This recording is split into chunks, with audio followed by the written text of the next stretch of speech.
Hey everybody, welcome in to K17 Reactions. My name is Jimmy, and if you haven't been here before, thank you for stopping in.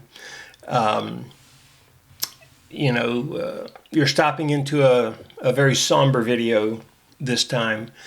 For those of you who have been watching my channel, especially here recently, I told you about my biological father.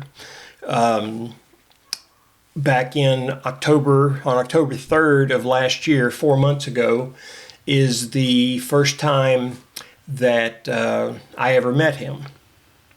And we hit it off right from the start. We, when the first night I met him, walking up to him, I was kind of, what do I do here? Do I shake his hand? Do I, what do I do?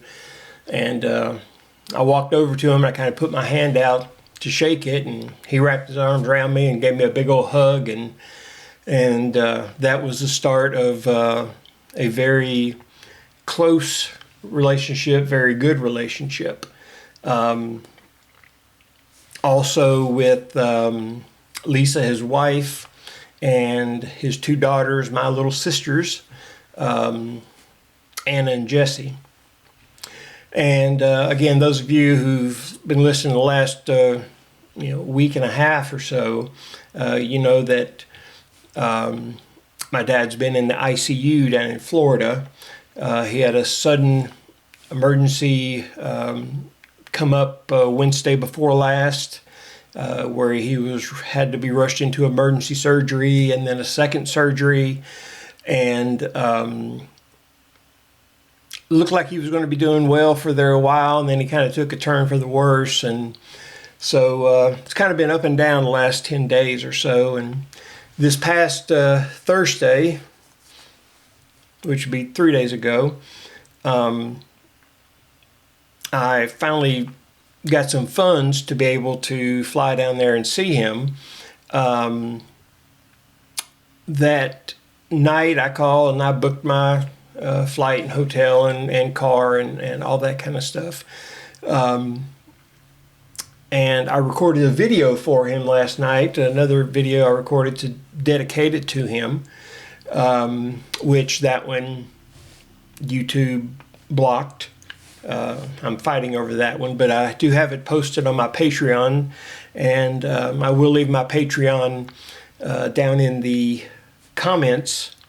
And I'll tell you what I'm going to do. I am going to also put the site that you go to be able to, if you're interested, to accept a free trial membership.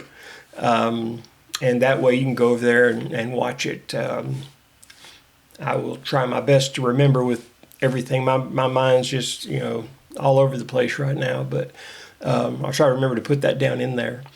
But anyway, got up Friday morning, pulled up my emails, got mine from American Airlines. I got on there, checked in like you do, and finished doing that. And then 5 minutes later, my stepmom called me and told me that my dad had died Friday morning. So yeah, I kind of undid everything that I had just done the night before for scheduling reasons and everything. But as you know out there, anybody out there that knows that has lost somebody, just the whole gamut of emotions you go through, sadness, anger, denial, the whole 9 yards. And it's been a struggle for me so far, because the way I should be thinking about it all the time is I should be thanking God for the 4 months that I had with him. I am thankful for the man he was, very good man. And I struggle not getting angry that I only had 4 months with him. I am thankful for what I had, and I just need to stay prayed up and truly just be thankful.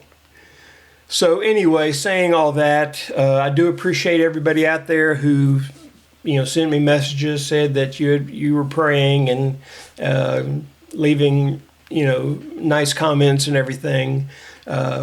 I've told you this a million times. I'll tell you a million more.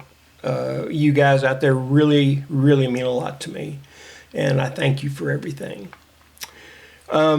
So this video is going to be into memory of my dad. It was kind of funny. He was a musician for many, many years. And matter of fact, one of the first questions he asked me when we got together was I a musician? And I had to inform him that no, I could barely play the radio. But I do love music. I always have. I always wanted to sing. I always wanted to play an instrument and everything. But I have absolutely no rhythm. Can't carry a tune in a bucket. But I do still love music. And with my younger sisters being so much younger than me, my dad didn't have more kids till later in life. He had my oldest of the two sisters when he was in his late 40s, and my other little sister about 6 years later, almost like around mid-50 mark. And so, two different generations between me and them.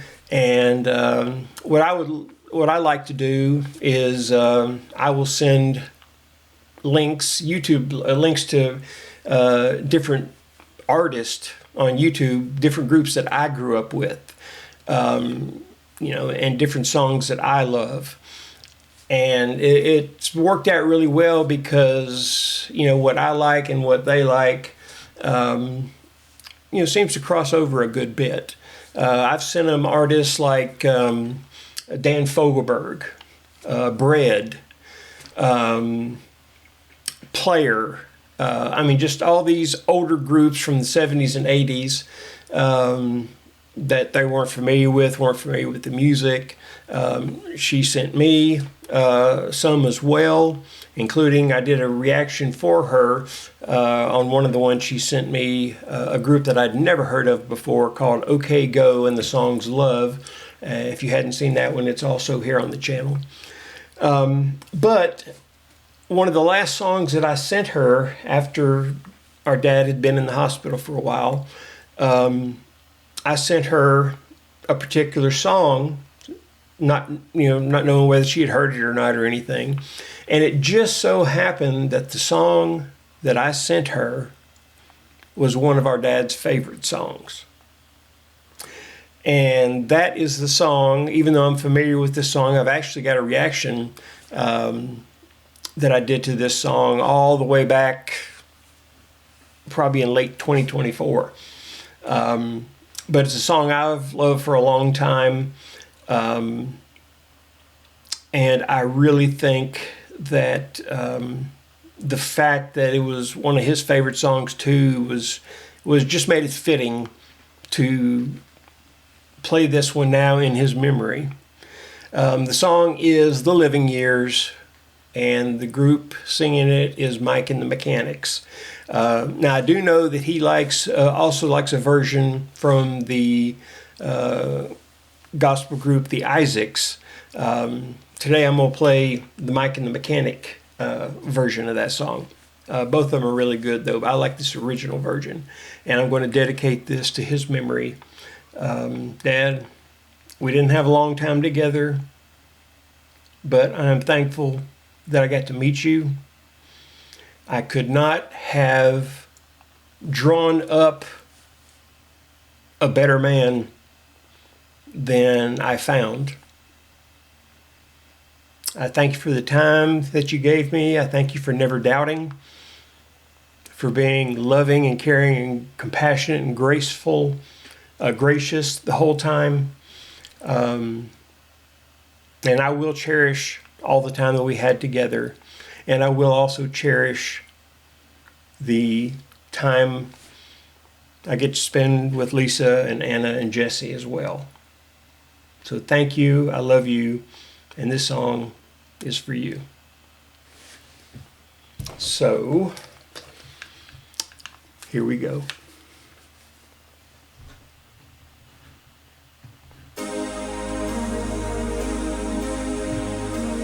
Okay.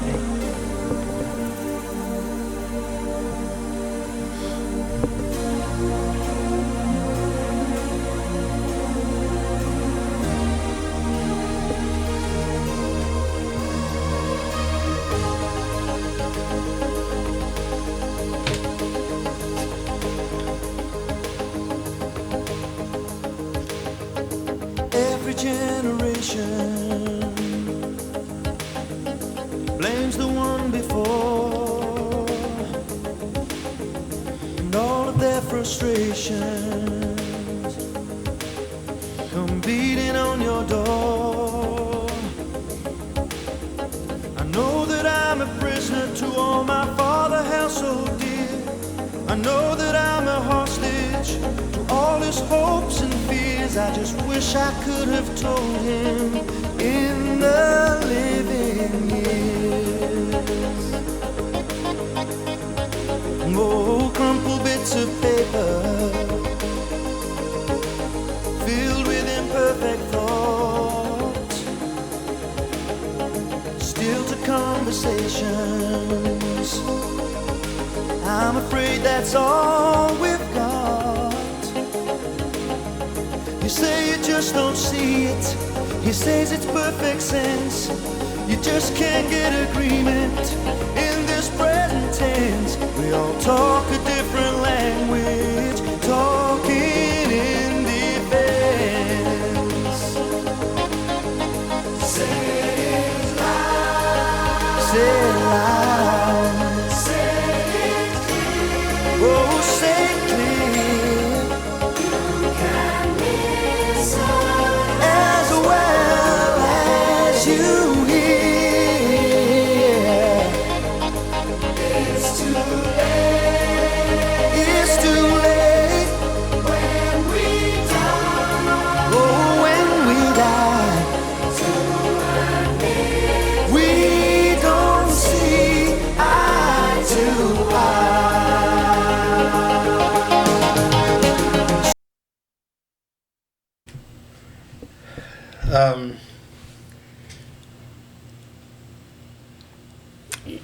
I know this song is talking about things that them not seeing eye to eye and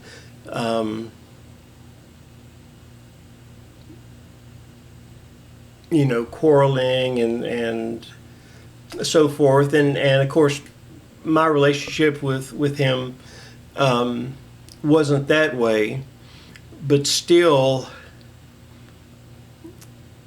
the part of this song that talks about not being able to say everything that you want to say, that's really more my angle for what I'm feeling at this point. Because in 4 months' time, we learned a lot about each other, but there's so much more that I wanted to ask him, so much more that I wanted to tell him.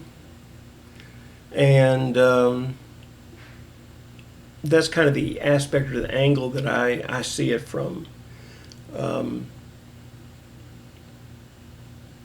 But,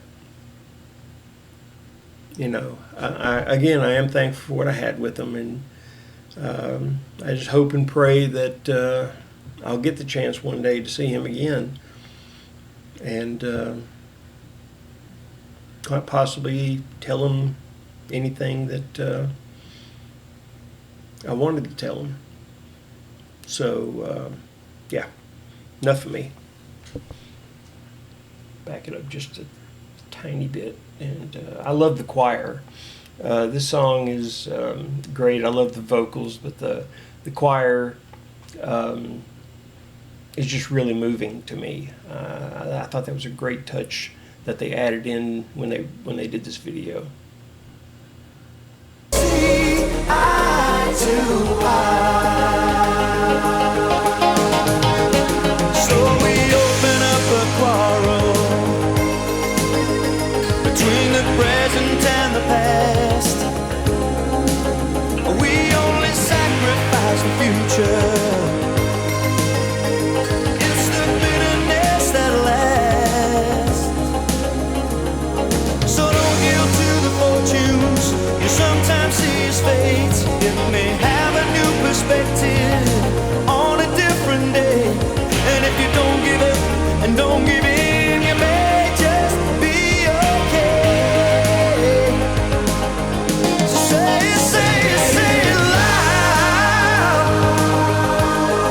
Say it clear. Oh, say it clear. You can listen as well as you hear. Because it's too late. It's too late when we die. Whoa, when we die. To admit we don't see eye to eye. I wasn't there that morning when my father passed away. I didn't get to tell him all the things I had to say. I think I caught his spirit later that same year. I'm sure I heard his echo in my baby's newborn tears. I just wish I could have told him in the living years. So say it, say it, say it loud. Say it clear. Come on, say it clear. You can listen as well as you hear. It's too late. It's too late when we die. It's too late when we die. To admit we don't see eye to eye. Hey, so say it, say it, say it loud. Say it loud. Say it clear. Come on, say it clear. Say it loud. Don't give up. Don't give in. And don't look back till it's too late.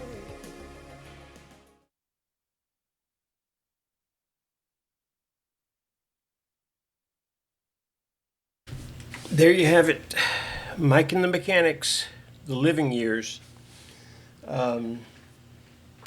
Gorgeous song, gorgeous song. And if you're interested, I'll actually put this in the description.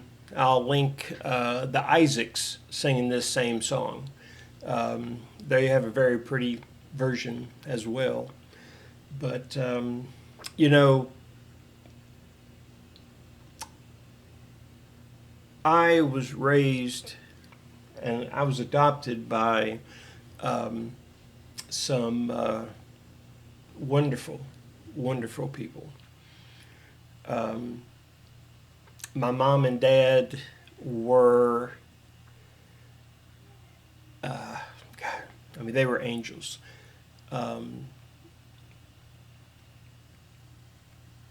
They were, my mom was 46 and my dad was 40, and they already had 6 kids of their own when they adopted me. And they were just, I mean, they're just fantastic people, and I love them more than I can explain. My dad, in 1977, when I was about 8,